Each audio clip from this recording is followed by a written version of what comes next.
Beni izleyen herkese merhaba arkadaşlar. Ben Gül. Kanalıma hoş geldiniz. Bulaşık makinesini yerleştirme ve kullanma konusunda oldukça farklı görüşler var. Bulaşık makinemizi doğru kullanabiliyor muyuz? Makinemizin çok farklı fonksiyonları var. Bunları şimdi tek tek anlatmaya başlıyorum. Bulaşık makinemizin bazı parçalarını katlayabiliyoruz. İhtiyacımız olduğunda bunları katlayarak veya böyle açarak kullanabiliyoruz. Bardakları yerleştirirken eğimli bir tarafa yerleştirmeye dikkat edelim. Çubukların üzerine böyle yerleştirdiğimiz zaman bardaklar rahat olmaz ve yıkama esnasında hareket ederek kırılmaya neden olabilir. Kahve fincanı gibi küçük parçaları her zaman bulaşık makinesinin üst rafına yerleştiriyoruz. Bunları tellerin üzerine asla yerleştirmiyoruz. Rahat olabilecekleri yerlere yerleştiriyoruz. Yıkama esnasında birbirlerine çarpmamaları için ve eğimli bir şekilde yerleştiriyoruz üzerinde su kalmaması için. Katlanan bu parçanın üzerine küçük eşyalarımızı yerleştirebiliriz. Ayrıca kadehleri yerleştirdikten sonra bunlar tutacak görevi yapıyor ve bu şekilde kadehler daha rahat bir şekilde yıkanıyor. Ayrıca eğimli olduğu için üzerinde herhangi bir su damlası kalmıyor. Bunlar kadehler için özel olarak dizayn edilmiş tutacaklar.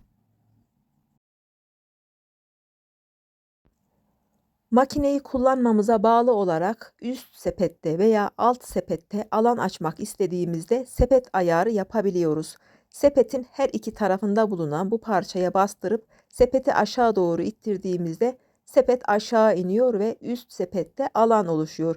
Sepeti tekrar yukarı doğru kaldırdığımızda sepet yerine yerleşiyor ve alt sepette alan açılıyor. Bu parçaları kullanırken üzerlerine kepçe gibi büyük parçaları yerleştirebiliyoruz.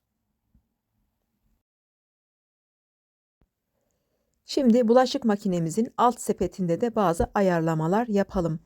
Bildiğiniz gibi sepetin alt tarafındaki bu parçalar katlanabiliyor. Bunları katlayarak kazan, tencere gibi büyük parçaları burada yıkayabiliyoruz. Burayı böyle düzelttikten sonra dilediğimiz büyük parçayı buraya yerleştirebiliriz. Kaşık, çatal, bıçak gibi parçaları yıkarken nasıl yerleştiriyoruz? Bazen bunları böyle gelişigüzel yerleştiririz. Kaşıkları ve çatalları böyle yerleştirdiğimizde alt tarafta biraz fazla kalabalık oluşur ve yıkama rahat bir şekilde gerçekleşmez. Çatalın sivri uçlarının elimize zarar vermemesi için her zaman çatalın bu sivri uçlarını aşağı doğru getirmeye dikkat edelim. Kaşığın yukarı doğru gelmesine dikkat ediyoruz. Bu şekilde yerleştiriyoruz. Böylece hem alt tarafta hem de üst tarafta eşit bir şekilde dağılmış oluyor ve daha rahat bir şekilde yıkanıyor. Peki bıçakları nasıl yerleştiriyoruz? Genellikle bıçakları makinede yıkamayız. Fakat makineye atmamız gerekiyorsa bıçakları bu şekilde yerleştirelim. Sivri ucu aşağı gelsin, elimize zarar vermesin. Kaşık, çatal, bıçak sepetini bu şekilde kapatarak da kullanabilirsiniz. Böylece her yere bir tane kaşık, bir tane çatal, bir bıçak gelecek şekilde yerleştiririz ve bu daha rahat olabilir. Fırın tepsisi veya normal böyle büyük tepsileri bulaşık makinesine yerleştirirken her zaman bu kenar kısma yerleştirmeye dikkat edelim. Orta tarafa yerleştirdiğimizde çok fazla yer kaplayacaktır. Böyle kesinlikle yerleştirmeyelim. Kenarda çok daha az yer kaplayacaktır. Yemek tabaklarımızı sepetin alt tarafına yerleştirmemiz konusunda çok farklı görüşler var. Bazı görüşler tabakların bu şekilde yerleştirilmesi gerektiğini söylüyor. Bazıları da tabakların böyle yerleştirilmesi gerektiğini söylüyor. Peki sizce tabaklar bu şekilde mi yoksa böyle mi daha fazla yer kaplar ya da daha güzel yıkanır? Siz hangisini tercih edersiniz? Plastik eşyalar bulaşık makinesinde yıkanmaz. Fakat makineye yerleştiriyorsak üst rafa yerleştirelim. Alt tarafta daha fazla sıcaklık oluşur ve plastiklerin yumuşamasına neden olur. Tabaklarımız çok kirli ise bunları yıkayarak mı yoksa yıkamadan mı makineye yerleştirmemiz gerekiyor? Tabakların içerisindeki fazla yemek artıklarını kaşıkla veya peçeteyle alarak çöpe atıyoruz ve tabakları bu şekilde makineye yerleştiriyoruz. Tabakları kirli bir şekilde makineye yerleştirirsek filtreler tıkanır ve makine bozulur. Kirli tabakları daha öncesinde ön yıkama yapmayalım. Yani deterjanlı sudan geçirerek makineye yerleştirmeyelim. Bulaşık makinesi, tableti yıkayabilmek için biraz kire ihtiyaç duyar. Tabaklar temiz olduğu zaman herhangi bir kir olmadığında makinenin programı daha erken bir saatte bitebilir. Makineyi tamamen doldurduktan sonra çalıştırmadan önce pervaneleri kontrol edelim. Herhangi bir bıçağa, kaşığa veya tabağa çarpmasın.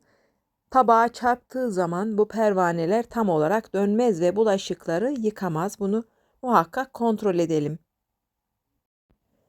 Makinemizin deterjan ve parlatıcı seçimi de oldukça önemli. Kalitesiz bir deterjan çok güzel bir performans sağlamaz. Parlatıcı yerine parlatıcı ekliyoruz. Kimyasal olduğundan dolayı parlatıcı kullanmak istemezseniz bunun yerine sirke kullanabilirsiniz. Beyaz sirke, üzüm sirkesi, elma sirkesi gibi farklı sirkeleri tercih edebilirsiniz. Ben her zaman elma sirkesi veya üzüm sirkesi kullanmayı tercih ediyorum. Bunlar hem makinenin içerisini hijyen yapıyor hem de tabakları, kaşıkları hijyen yapıyor, deterjan artıklarını temizliyor. Bulaşık makineleri için özel olarak yapılan temizleyiciler var. Bunlardan kullanarak makinemizi ayda bir kez boş bir şekilde çalıştıralım ve makinemizin temizliğini, hijyenini sağlayalım. Bulaşık makinesinin pervanelerini nasıl söküp takabiliriz? Aşağıdaki pervaneyi yukarı doğru hafifçe çekerek çıkartabiliriz. Pervanenin bu gözeneklerini kürdan yardımı ile temizleyebiliriz. Kürdanın kırılmamasına dikkat edelim. Yukarıdaki pervaneyi de şimdi sökerek göstermek istiyorum. Altında bulunan bu parçayı böyle hafifçe sola doğru çevirelim ve bu şekilde sökelim. Temizledikten sonra tekrar yerine yerleştirelim. Makineyi her kullanımdan sonra kapağını biraz açık bırakarak içinin kurumasını sağlayalım. Böylece makinenin içerisinde paslanma oluşmaz ve kötü kokular yok olur. Makinenin bu bölmesi ise yıkama esnasında deterjanın buraya düşmesi için tasarlanmıştır. Program sonlandıktan sonra bardakların, tabakların üzerinde bir miktar nemlilik var ise eğer kuru temiz bir havluyu tabakların üzerine yayalım ve kurumasını bekleyelim. Bugünkü videomun da sonuna geldim. Beni izlediğiniz için teşekkürler. Beğenmeyi, yorum yapmayı ve sosyal medyada paylaşmayı unutmayın lütfen.